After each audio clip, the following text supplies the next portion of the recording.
इस वक्त की बड़ी खबर आपको बता दें, जंतर मंतर से शुरू हुआ कॉकरोच जनता पार्टी का प्रदर्शन अब लगातार बढ़ता जा रहा है, उग्र रूप ले चुका है। आपको बता दें कि नीट पेपर लीक को लेकर अब ये प्रदर्शन देश के अलग अलग राज्यों में किया जा रहा है और इसी कड़ी में उत्तर प्रदेश के लखनऊ में भी ये प्रदर्शन देखने के लिए मिला, जहां पर भीम आर्मी चीफ ने उनके नेतृत्व में हाथों में लाठी डंडे लेकर सारे प्रदर्शनकारी उतरे थे। तस्वीरें आपको दिखा दें किस तरीके से माहौल बिगाड़ने की कोशिश की गई थी। हाथों में लाठी डंडे लेकर प्रोटेस्ट किए जा रहे थे, नारेबाजी की जा रही थी और सरकार के खिलाफ आरोप लगाए जा रहे थे। और इन सबके बीच खबर ये भी सामने आ रही है कि अब समाजवादी पार्टी और कांग्रेस भी प्रदर्शन करने जा रही है। तो क्या कुछ माहौल है उत्तर प्रदेश और तमाम राज्यों का, बताएंगे आपको। मेरे साथ मौजूद है मेरे सहयोगी हर्ष। सर, सबसे पहले बात करें चंद्रशेखर रावण की, तो किस तरीके से माहौल बिगाड़ा गया है लखनऊ का? देखिए, अगर चंद्रशेखर रावण का जिक्र करें तो संसद परिसर के बाहर वो लगातार धरना दे रहे हैं, जो तस्वीरें सामने आई और ओवैसी भी उनका साथ देते नजर आए। हालांकि बातचीत की गई, कई विपक्षी के नेताओं ने उनसे मुलाकात की है। हालांकि अगर चंद्रशेखर रावण अब दिखाना चाहते हैं कि वो प्रोटेस्ट कर रहे हैं, दिखाना चाहते हैं कि वो छात्रों के हिमायती हैं, तो आज उन्हें सड़कों पर होना चाहिए था, ना कि अपनी फौज को इस तरीके से भेजकर उग्र प्रदर्शन करवा देना चाहिए था। क्योंकि देखिए, हमेशा से दलितों की मसीहा, छात्रों की मसीहा चंद्रशेखर रावण अपने आप को बताते रहे हैं, लेकिन अच्छा होता कि संसद परिसर में निकलकर वो यहाँ पर आते सड़कों पर। सवाल ये है कि क्या वो अरेस्ट हो जाते? इस डर के मारे वो संसद परिसर के अंदर ही प्रोटेस्ट कर रहे हैं और वहां पर अकेले एकदम आराम से छाता लगाए एक अपना परिसर में गद्दा बिछाए बैठे हैं, जबकि उन्हें अपनी आर्मी के साथ, जिन्हें वो भीम आर्मी कहते हैं, उनके साथ मौजूद रहना चाहिए था। तो सवाल है कि क्या उन्हें अरेस्ट का डर लग रहा है कि वो अरेस्ट हो जाएंगे? उन्हें डर लग रहा है कि कई नेताओं पर एनएसए योगी आदित्यनाथ लगा दें और इस वजह से वो संसद परिसर से बाहर सड़कों पर नहीं आ रहे हैं। पहला सवाल तो ये। दूसरे की अगर बात करें तो ये तस्वीरें आपने दिखाई हैं लखनऊ से लेकर अलग अलग जगहों पर आई हैं, जहां पर ये प्रोटेस्ट किया जा रहा है और भीम आर्मी ये कह रही है कि हम नीट छात्रों के समर्थन में ये प्रोटेस्ट निकाल रहे हैं और जब तक ये प्रोटेस्ट जारी रहेगा, जब तक धर्मेंद्र प्रधान जो कि शिक्षा मंत्री हैं उनका इस्तीफा नहीं हो जाता है। हालांकि इसमें से तकरीबन 10 से 12 नेताओं की अभी गिरफ्तारी हो गई है और आज की अगर हम बात करें तो आज समाजवादी पार्टी और कांग्रेस की तरफ से भी मोर्चा खोला जाएगा, क्योंकि इस बात का ऐलान किया गया है कि समाजवादी पार्टी और कांग्रेस के तमाम लीडर्स प्रोटेस्ट करेंगे जो कि उत्तर प्रदेश से संबंधित हैं। और ये देखने वाली बात होगी कि क्या उत्तर प्रदेश, क्योंकि देखिए केंद्र में या फिर राष्ट्रीय राजधानी दिल्ली के अंदर हमने देखा है कि अखिलेश यादव ने अपनी गिरफ्तारी दी थी और अभी संसद का मानसून सत्र चल रहा है, तो अखिलेश यादव संसद के अंदर मौजूद हैं। तो आखिर कौन सा बड़ा नेता मौजूद होगा समाजवादी पार्टी से? क्या फिर कैराना से सांसद इकरा हसन होंगी, जियाउर रहमान बर्क होंगे? कौन से ऐसे सांसद और नेता होंगे जो आज सड़कों पर उतरने जा रहे हैं? क्योंकि देखिए, सांसदों की मौजूदगी राष्ट्रीय राजधानी दिल्ली में है, लेकिन जो उत्तर प्रदेश के नेता हैं, क्या आज वो सड़कों पर होंगे? ये देखने वाली बात होगी। दूसरा, अगर कांग्रेस की बात करते हैं तो कांग्रेस का जो नेतृत्व संभालेंगे उत्तर प्रदेश के अंदर वो अजय राय संभालेंगे और उनके नेतृत्व में ही ये प्रदर्शन किया जाएगा। यानी विपक्षी पार्टी ने अब ये ठान ली है कि किस तरीके से माहौल को बिगाड़ने की कोशिश करनी है, क्योंकि देखिए संसद के अंदर एक मौका है। प्रधानमंत्री नरेंद्र मोदी बार बार ये कह रहे हैं कि हमने फास्ट ट्रैक कोर्ट का गठन किया है और साथ ही साथ अब जल्द से जल्द निपटारा हो पाएगा अगर कोई भी ऐसा पेपर लीक का मुद्दा आता है।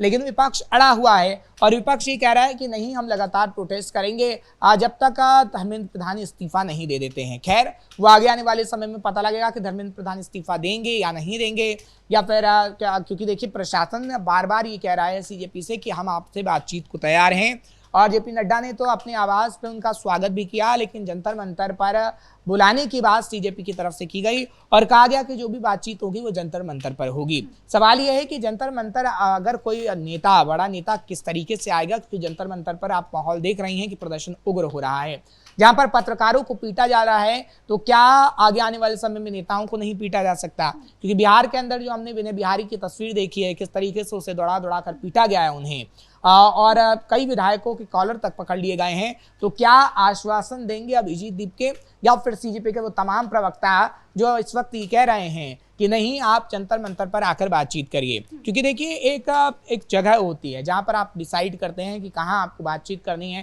क्योंकि सरकार बातचीत को तैयार है।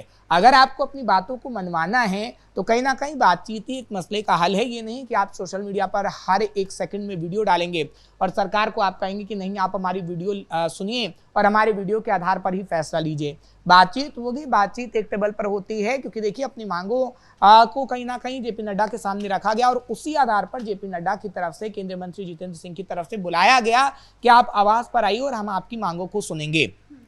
लेकिन ऐसा अब लगने लगा है कि कहीं ना कहीं इन छात्रों को एक मोहरे के रूप में विपक्षी पार्टियों ने इस्तेमाल कर लिया और उत्तर प्रदेश से लेकर मध्य प्रदेश से लेकर बिहार, राष्ट्रीय राजधानी दिल्ली, सभी जगह यही तस्वीर नजर आ रही है कि कैसे विपक्षी पार्टी छात्रों को मोहरे की तरह इस्तेमाल कर रही है। सर, सीजेपी की जो प्रोटेस्ट चल रहे हैं, जंतर मंतर पर भी जो तस्वीरें सामने आ रही है, उसको लेकर भी सवाल उठ रहे हैं लगातार कि किस तरीके का प्रोटेस्ट चल रहा है, जहां पर जीप के ऊपर खड़े होकर लोग घूम रहे हैं या फिर गाने बजा रहे हैं, डांस कर रहे हैं या फिर व्लॉगिंग कर रहे हैं। अलग अलग तस्वीरें ऐसे आ रही है जहां पर माहौल सीरियस होने की जगह मजे वाला हो रहा है।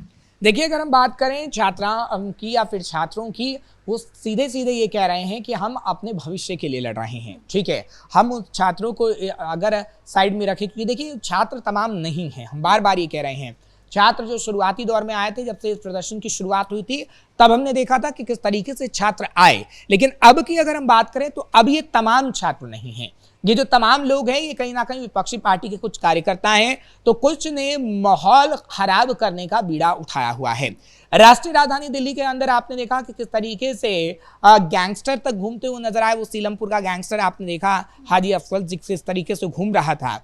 और तो और कई ऐसी तस्वीरें भी सामने आई हैं जो प्रश्न चिन्ह लगाती हैं कि क्या वाकई अब ये छात्रों का आंदोलन रह गया है। क्योंकि बार बार हम ये कह रहे हैं कि छात्रों का आंदोलन ही था ये, लेकिन अब इसे कहीं ना कहीं विपक्षी पार्टी हाईजैक करने की कोशिश कर रही है। कुछ ऐसे लोग हाईजैक करने की कोशिश कर रहे हैं जो ये चाहते हैं कि इन छात्रों की बदनामी हो, क्योंकि आपने देखा है कि किस तरीके से कई लोगों की तरफ से पुलिस पर पत्थरबाजी तक की गई है, पुलिस को पीटा गया है। और यही उत्तर प्रदेश में करने की कोशिश की जा रही है, लेकिन उत्तर प्रदेश में ऐसा नहीं होगा। योगी आदित्यनाथ सख्ती से नियम लागू करते हैं और उत्तर प्रदेश में अगर किसी ने भी हुड़दंग काटने की कोशिश की तो योगी आदित्यनाथ तगड़ा एक्शन भी लेते हैं, एनएसए भी लगता है और हम देखते हैं कि किस तरीके से उन्हें जेलों में ठूसा जाता है। बिल्कुल, वीडियोस कई सारे सामने आई हैं उत्तर प्रदेश से, जहां पर एक तरफ तो पुलिस जो है वो हिरासत में ले रही है, दूसरी तरफ जो छात्र हैं उनको भी समझाया जा रहा है, या फिर जो माहौल बिगाड़ने की कोशिश कर रहे हैं उनको भी ये बात समझाई जा रही है कि यहाँ पर माहौल मत बिगाड़िए, आपकी बात को सुना जाएगा। आप शांतिपूर्ण तरीके से अगर प्रदर्शन करेंगे तो ठीक है, अगर आपने उसे उग्र करने की कोशिश करी,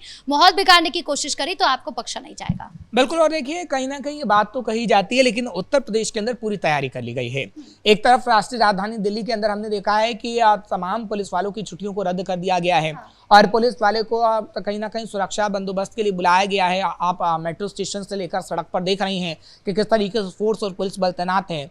ऐसे ही अगर हम उत्तर प्रदेश की बात करें तो उत्तर प्रदेश में पुलिस बल को तैनात किया गया है, क्योंकि बिहार के अंदर जो हुड़दंगबाजी हमने देखी है, उत्तर प्रदेश में वैसा ना हो उसके लिए पहले से ही तैयारी की गई है। क्योंकि आपने दिल्ली के अंदर देखा या फिर बिहार के अंदर देखा तो कहीं ना कहीं पुलिस पर भी सवाल उठे, लेकिन उत्तर प्रदेश के अंदर उत्तर प्रदेश की पुलिस पूरी तरीके से तैयार है। लखनऊ में तमाम पुलिस वालों की तैनाती की गई है, विधानसभा के बाहर सुरक्षा कर्मियों की तैनाती है, क्योंकि समाजवादी पार्टी, कांग्रेस या फिर भीम आर्मी के लोग ये कह रहे थे कि हम विधानसभा कूच करेंगे और इसलिए वहां पर हमने देखा कि कितने पुलिस बल को तैनात किया गया है। हम बार बार ये कह रहे हैं कि छात्रों पर सवाल नहीं है, हम बार बार ये कह रहे हैं कि जो छात्रों का आंदोलन है वो इतना उग्र नहीं हो सकता, लेकिन ये कोई और लोग हैं, ये लोग विपक्षी पार्टियों के लीडर के जो तमाम भेजे हुए लोग हैं, या फिर ये कहा जा सकता है कि ये लोग वो लोग हैं जो कहीं ना कहीं उग्रता से एक ऐसी तस्वीर पेश करना चाहते हैं जिससे कहीं ना कहीं प्रशासन की बदनामी हो। क्योंकि आपने देखा राष्ट्रीय राजधानी में दिल्ली में सब कुछ ठीक चल रहा था और तो और आपने इंटरनेशनल मीडिया में जब ये खबर देखी तब भी आपने देखा कि छात्रों की बातों को ही पहुंचाया जा रहा था, लेकिन जिस तरीके से प्रदर्शन उग्र हुआ उसके बाद से इंटरनेशनल मीडिया में किस तरीके से भारत की छवि को बदनाम करने की कोशिश की जा रही है। आप देखिएगा कई ऐसे चैनल्स हैं, अल जजीरा से लेकर कई ऐसे चैनल हैं जो कहीं ना कहीं भारत को बदनाम करने के लिए एक नैरेटिव चलाते हैं और वही नैरेटिव भारत को बदनाम करने के लिए अभी इंटरनेशनल मीडिया चला रहा है। बिहार का जो प्रोटेस्ट हुआ, बिहार की प्रोटेस्ट की तस्वीरें भी दिखाई जा रही हैं, राष्ट्रीय राजधानी दिल्ली के प्रोटेस्ट की तस्वीरें भी दिखाई जा रही हैं, लेकिन जो पुलिस वाले घायल हुए हैं उसकी एक भी तस्वीर वो इंटरनेशनल मीडिया नहीं दिखा रहा है और जो कि भारत के खिलाफ नैरेटिव गढ़ने का काम करता है। सर, जिस तरीके से प्रदर्शन बहुत उग्र होते जा रहा है, क्या ये चुनाव में भी एक बड़ा असर करेगा या ये बड़ा मुद्दा बनेगा? देखिए, अगर हम चुनावी मुद्दे की बात करें तो चुनावी मुद्दा नीट पेपर लीक बन सकता है, लेकिन अगर उससे पहले ही हम देखेंगे कि कार्रवाई हो जाएगी, क्योंकि प्रधानमंत्री नरेंद्र मोदी ने फास्ट ट्रैक कोर्ट का गठन की बात कही है और साथ ही साथ चर्चा की मांग भी की जा रही है विपक्ष की तरफ से, तो चर्चा करने को तैयार है सरकार। क्योंकि देखिए, कई अहम बिल लाए जाने थे, जिसमें से बीच में हमने देखा पेपर लीक मसला उठा, और अगर इस पर सार्थक चर्चा हो जाती है और कहीं ना कहीं जनता तमाम संतुष्ट हो जाती है, तब हम देखेंगे कि कोई मुद्दा नहीं रहेगा और इसे मुद्दा बनाने की जानबूझकर कोशिश की जा रही है। जी, इस मुद्दे पर जानकारी देने के लिए आपका बहुत बहुत धन्यवाद। तो कुल मिलाकर जंतर मंतर से शुरू हुआ ये विवाद अब धीरे धीरे बढ़ते बढ़ते देश के अलग अलग कोने में बढ़ता जा रहा है, और अब इसको लेकर ये कहा जा रहा है कि सियासत बहुत ज्यादा बढ़ गई है। विपक्ष लगातार इस मुद्दे को उठा रहा है और आगे भी इसी तरीके से राजनीति करता जाएगा। आपकी इस पूरे मामले को लेकर क्या राय है, कमेंट बॉक्स में जरूर बताएं। धन्यवाद।